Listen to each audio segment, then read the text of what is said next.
ನಶಿಸಿ ಹೋಗುತ್ತಿರುವಂತಹ ತನ್ನ ಮಕ್ಕಳಿಗೋಸ್ಕರ ಯಾಕೋಬನು ತನ್ನ ಪ್ರಿಯ ಮಗನಾಗಿರುವ ಯೋಸೇಫನನ್ನು ಕಳುಹಿಸುತ್ತಾನೆ. ತನಗೆ ಹಾನಿ ಉಂಟಾಗುತ್ತದೆ ಎಂದು ತಿಳಿದರೂ ಸಹ ಯೋಸೇಫನು ಅವರ ಕ್ಷೇಮಕ್ಕೋಸ್ಕರ ಪ್ರಯಾಣ ಮಾಡಿ ಹೋಗುತ್ತಾನೆ. ಅವನಂದುಕೊಂಡಂತೆಯೇ ಅವನಿಗೆ ಹಾನಿ ಉಂಟಾಗುತ್ತೆ. ಯಾವ ಹಾನಿ ಉಂಟಾಯಿತು? ಯೋಸೇಫನನ್ನು ಕೊಂದುಹಾಕಬೇಕು ಎಂಬ ನಿರ್ಣಯ ಅವರು ತೆಗೆದುಕೊಳ್ಳುತ್ತಾರೆ. ಆಗ ರೂಬೇನನು ಇವನನ್ನು ಕೊಂದುಹಾಕೋದ್ಯಾಕೆ, ಗುಂಡಿಯೊಳಗೆ ತಳ್ಳಿ ಹಾಕೋಣ ಎಂಬುದಾಗಿ ಸಾವಿನಿಂದ ತಪ್ಪಿಸುವ ಪ್ರಯತ್ನ ಮಾಡುತ್ತಾನೆ. ಯೆಹೂದನು ಬಂದು ಕೊಂದುಹಾಕೋದ್ಯಾಕೆ, ಮಾರಿಬಿಟ್ರೆ ಚೆನ್ನಾಗಿರುತ್ತೆ ಎಂಬುದಾಗಿ ಹೇಳಿ ಕೆಲವೊಂದು ಬೆಳ್ಳಿ ನಾಣ್ಯಗಳಿಗೆ ಯೋಸೇಫನನ್ನು ಮಾರಿಬಿಟ್ಟ. ಎಲ್ಲರೂ ಸೇರಿ ಮಾರಿಬಿಟ್ರು. ಆಗ ಯೋಸೇಫನು ಪ್ರಯಾಣ ಮಾಡಿ ಹೋಗ್ತಿದ್ದಾನೆ. ಹೆಬ್ರೋನಿನಿಂದ ಐಗುಪ್ತ ದೇಶಕ್ಕೆ ಪ್ರಯಾಣ ಮಾಡಿ ಹೋಗ್ತಿದ್ದಾನೆ. ಅವನ ಈ ಪ್ರಯಾಣ ಕಲಿಸುವಂತಹ ಪ್ರತ್ಯೇಕವಾದ ಪಾಠಗಳು ಏನಾಗಿವೆ? ಮೊದಲನೇದಾಗಿ, ಅವನು ಬಹಳ ಪ್ರೀತಿಸಿರುವ ತನ್ನ ಪ್ರಾಂತ್ಯವನ್ನು ಬಿಟ್ಟು ಬಿಟ್ಟು ಹೋಗ್ತಿದ್ದಾನೆ. ಅದು ಅಷ್ಟು ಸುಲಭವಲ್ಲ. ನೀವು ಬಹಳವಾಗಿ ಪ್ರೀತಿಸಿದ ನಿಮ್ಮ ಮನೆ ಬಿಟ್ಟು ಹೋಗುವಂಥದ್ದು, ನೀವು ಬಹಳವಾಗಿ ಪ್ರೀತಿಸಿದ ನಿಮ್ಮ ಊರನ್ನು ಬಿಟ್ಟು ಹೋಗುವುದು, ನೀವು ಬಹಳವಾಗಿ ಪ್ರೀತಿಸಿದ ನಿಮ್ಮ ಹೊಲಗಳನ್ನು ಬಿಟ್ಟು ಹೋಗುವುದು, ಆ ಹಳ್ಳಿಯನ್ನು ಬಿಟ್ಟು ಹೋಗುವುದು, ಆ ಪ್ರಾಂತ್ಯವನ್ನು ಬಿಟ್ಟು ಹೋಗುವಂಥದ್ದು, ಆ ಪ್ರಜೆಗಳನ್ನು ಬಿಟ್ಟು ಹೋಗುವಂಥದ್ದು, ಆ ಸೇವೆಯನ್ನು ಬಿಟ್ಟು ಹೋಗುವಂಥದ್ದು ಅಷ್ಟೊಂದು ಸುಲಭವಲ್ಲ. ಈ ದಿನ ನಮ್ಮ ಮಧ್ಯೆ ಯಾರಾದರೂ ಇದ್ದೀರಾ?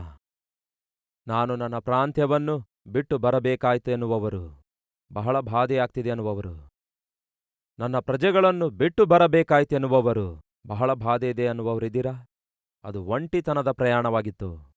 ಹೀಗೆ ಸಡನ್ನಾಗಿ ನನ್ನ ಜೀವಿತದಲ್ಲಿ ಒಂಟಿತನದ ಪ್ರಯಾಣ ಮಾಡಬೇಕಾಗುತ್ತದೆ ಎಂದು ಯೋಸೇಫ್ ಯಾವತ್ತೂ ಅಂದುಕೊಳ್ಳಲಿಲ್ಲ.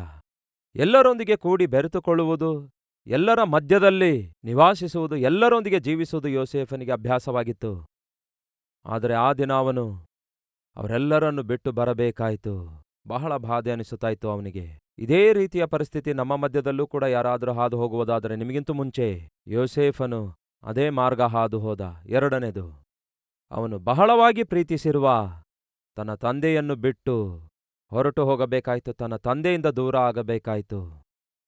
ಯಾಕೋಬನಿಗೆ ಯೋಸೇಫನಂದ್ರೆ ಪಂಚಪ್ರಾಣ. ಯೋಸೇಫನಿಗೆ ಯಾಕೋಬನಂದ್ರೆ ಬಹಳ ಪ್ರಿಯ. ತಾನು ಬಹಳವಾಗಿ ಪ್ರೀತಿಸಿರುವ ತನ್ನ ತಂದೆಯನ್ನು ಬಿಟ್ಟು ದೂರ ಹೊರಟು ಹೋಗಬೇಕಾಯಿತು. ನಿಮಗೊಂದು ವಿಷಯ ಗೊತ್ತಾ? ಯೋಸೇಫನಿಗೆ ಅವನು ಚಿಕ್ಕವನಾಗಿರುವಾಗಲೇ ಅವನ ತಾಯಿ ತೀರಿ ಹೋದಳು. ಈ ದಿನ ನಮ್ಮ ಮಧ್ಯೆ ಯಾರಾದರೂ ಇದ್ದೀರಾ? ಚಿರುಪ್ರಾಯದಲ್ಲಿಯೇ ನನ್ನ ಮಮ್ಮಿಯನ್ನು ಕಳ್ಕೊಂಡಿದ್ದೇನೆ ಎಂದು ಹೇಳುವಂಥವರು, ಚಿಕ್ಕ ವಯಸ್ಸಿನಲ್ಲಿಯೇ ನನ್ನ ಡ್ಯಾಡಿಯನ್ನು ಕಳ್ಕೊಂಡಿದ್ದೇನೆ ಅನ್ನುವಂಥವರು. ನಾನು ಪ್ರಯಾಣ ಮಾಡುವ ಮಾರ್ಗ ಬಹಳ ಬಾಧೆಯಿಂದ ಕೂಡಿದಾಗಿದೆ, ಬಹಳ ವೇದನೆಯಿಂದ ಕೂಡಿದಾಗಿದೆ, ಒಂಟಿತನದಿಂದ ಕೂಡಿದಾಗಿದೆ. ನಾನು ಬಹಳವಾಗಿ ಪ್ರೀತಿಸಿದ ವ್ಯಕ್ತಿಯನ್ನು ನಾನು ಕಳೆದುಕೊಳ್ಳಬೇಕಾಯಿತು. ಬಹಳವಾಗಿ ಪ್ರೀತಿಸಿದ ವ್ಯಕ್ತಿಯನ್ನು ನಾನು ದೂರ ಮಾಡಿಕೊಳ್ಳಬೇಕಾಯಿತು. ಅದು ನನ್ನ ಜೀವಿತದಲ್ಲಿ ಮಾಯವಾಗದ ಗಾಯವನ್ನು ಉಳಿಸಿತು. ಆ ಗಾಯ ಈ ದಿನಕ್ಕೂ ಕೂಡ ಹಸಿಯಾಗಿಯೇ ಇದೆ ಎನ್ನುವಂತಹ ಮಾರ್ಗ ಹಾದು ಹೋಗುತ್ತಾ ಯಾರಾದರೂ ಪ್ರಯಾಣ ಮಾಡ್ತಿದ್ದೀರಾ? ಹಾಗಾದರೆ ನಿಮಗಿಂತ ಮುಂಚಿತವಾಗಿಯೇ ಯೋಸೇಫನು ಆ ಮಾರ್ಗದಿಂದ ಪ್ರಯಾಣ ಮಾಡಿದ್ದಾನೆ. ಯೇಸು ಕ್ರಿಸ್ತನು ಕೂಡ ತನ್ನ ತಂದೆಯನ್ನು ಬಿಟ್ಟು ಬರಬೇಕಾಯಿತು. ಎದಕ್ಕಾಗಿ ಗೊತ್ತಾ?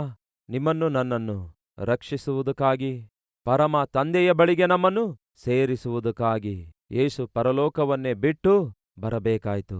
ಎರಡನೇದು, ಯೇಸು ಕ್ರಿಸ್ತನು ಚಿರುಪ್ರಾಯದಲ್ಲಿಯೇ ತನ್ನ ತಂದೆಯನ್ನು, ಅಂದರೆ ಭೌತಿಕವಾಗಿ ತನ್ನನ್ನು ಹಡೆಯದೇ ಇದ್ದರೂ ಸಹ, ಶಾರೀರಿಕವಾಗಿ ಹಡೆಯದಿದ್ದರೂ ಸಹ ತಂದೆಯ ಜವಾಬ್ದಾರಿ ತೆಗೆದುಕೊಂಡಿರುವ ಯೋಸೇಫನು, ನಿಮಗೆ ಗೊತ್ತಾ ಪ್ರಿಯರೇ, ಸತ್ತು ಹೋದ. ಯೇಸು ಕ್ರಿಸ್ತನು ಕೂಡ ಈ ಭೂಮಿಯ ಮೇಲೆ ತನ್ನನ್ನು ಎಷ್ಟೋ ಪ್ರೀತಿಸಿದಂತಹ, ತಂದೆಯ ಜವಾಬ್ದಾರಿಕೆ ನಿರ್ವಹಿಸಿದಂತಹ ತನ್ನ ತಂದೆಯನ್ನು ಕಳ್ಕೊಂಡಿದ್ರು. ಈ ದಿನ ನಮ್ಮ ಮಧ್ಯೆ ಯಾರಾದರೂ ಇದ್ದೀರಾ? ನನಗೂ ತಂದೆ ಇಲ್ಲ ಎನ್ನುವಂಥವರು. ಹಾಗಾದರೆ ಕೇಳಿ, ಯೇಸು ಕ್ರಿಸ್ತನು ಈ ಭೂಮಿಯ ಮೇಲೆ ಜೀವಿಸಿರುವ ಕಾಲದಲ್ಲಿ ತಂದೆಯ ಜವಾಬ್ದಾರಿಕೆ ತೆಗೆದುಕೊಂಡಿರುವ ಯೋಸೇಫನು ಬಹುಕಾಲ ಈ ಭೂಮಿಯ ಮೇಲೆ ಬದುಕಲಿಲ್ಲ. ತಂದೆ ಇಲ್ಲದಿರುವಾಗ ಒಬ್ಬ ಮಗನ ಹೃದಯ ಯಾವ ರೀತಿಯಾಗಿರುತ್ತೆ ಎಂದು ಯೇಸು ಕ್ರಿಸ್ತನಿಗೆ ಗೊತ್ತು. ಅದಕ್ಕಾಗಿಯೇ ನಿಮ್ಮನ್ನು ಅರ್ಥ ಮಾಡಿಕೊಳ್ಳುವುದಕ್ಕಾಗಿ ನನ್ನ ಯೇಸು ಶಕ್ತನಾದ ದೇವರಾಗಿದ್ದಾರೆ. ನಿಮ್ಮನ್ನು ಆಧರಿಸುವುದಕ್ಕಾಗಿ ನನ್ನ ಯೇಸು ಶಕ್ತನಾದ ದೇವರಾಗಿದ್ದಾರೆ. ನೀವು ಮಾಡಬೇಕಾದದೆಲ್ಲ ಒಂದೇ, ಆತನ ಪಾದ ಹಿಡಿದುಕೊಳ್ಳಬೇಕು. ಯೇಸಯ್ಯ, ನೀವೇ ನನ್ನ ದಿಕ್ಕೆಂದು ಹೇಳಬೇಕು. ನೀವೇ ನನಗೆ ಆಧಾರವಾಗಿದ್ದೀರಿ, ನಿನ್ನ ಕೃಪೆಯೇ ನನಗೆ ಆಧಾರವೆಂದು ಹೇಳಬೇಕು. ಬನ್ನಿ ಪ್ರಾರ್ಥಿಸೋಣ.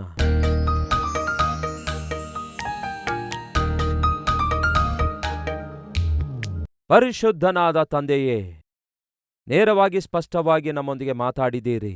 ಯಾಕೆ ನನಗೆ ಈ ಪರೀಕ್ಷೆ ಎಂದು ನಾವು ಅನೇಕ ಸಾರಿ ಪ್ರಶ್ನಿಸಿದ್ದೇವೆ. ಆ ಪರೀಕ್ಷೆಯೇ ನಮ್ಮೆಲ್ಲರನ್ನು ಆಶೀರ್ವದಿಸಲಿಕ್ಕಿದೆ ಎಂದು, ನಮ್ಮನ್ನು ಹೆಚ್ಚಿಸಲಿಕ್ಕಿದೆ ಎಂದು, ನಮ್ಮನ್ನು ನಿಮಗೆ ಮಹಿಮೆ ತರುವ ಹಾಗೆ ಮಾರ್ಪಡಿಸಲಿಕ್ಕಿದೆ ಎಂದು ಗ್ರಹಿಸುವ ಮನಸ್ಸು ನಮ್ಮೆಲ್ಲರಿಗೂ ದಯಪಾಲಿಸಿರಿ.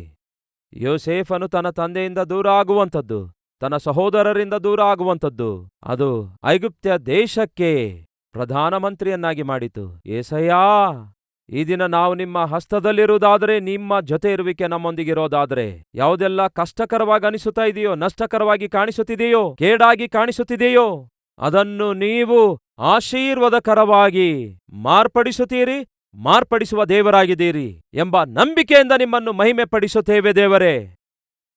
ಇದನ್ನು ನಂಬಿರುವಂತಹ ಪ್ರತಿಯೊಬ್ಬರ ಜೀವಿತದಲ್ಲಿ, ಅವರ ಆತ್ಮಿಕ ಪ್ರಯಾಣದಲ್ಲಿ ಅವರು ಎದುರಿಸುತ್ತಿರುವಂತಹ ಲೋನ್ಲಿನೆಸ್ ಆಗಿರಬಹುದು, ಒಂಟಿತನ ಆಗಿರಬಹುದು, ಎದುರಿಸುತ್ತಿರುವ ಆರ್ಥಿಕ ತೊಂದರೆಯಾಗಿರಬಹುದು, ನಿರುದ್ಯೋಗ ಸಮಸ್ಯೆ ಆಗಿರಬಹುದು, ಅನಾರೋಗ್ಯ ಆಗಿರಬಹುದು, ದೇವರೇ ಅವಮಾನ ಆಗಿರಬಹುದು, ಇವೆಲ್ಲವುಗಳಿಂದ ನಿಮ್ಮ ಮಕ್ಕಳನ್ನು ಬಿಡಿಸುವುದಕ್ಕಾಗಿಯೂ ಅವರನ್ನು ಸ್ಥಿರಪಡಿಸುವುದಕ್ಕಾಗಿಯೂ ನೀವು ಶಕ್ತನಾದ ದೇವರಾಗಿರುವುದರಿಂದ ನಿಮಗೆ ಸ್ತೋತ್ರಗಳು, ವಂದನೆಗಳನ್ನು ಸಲ್ಲಿಸುತ್ತಾ ಯೇಸುವಿನ ನಾಮದಲ್ಲಿ ಬೇಡಿ ಹೊಂದಿದ್ದೇವೆ ತಂದೆಯೇ, ಆಮೇನ್.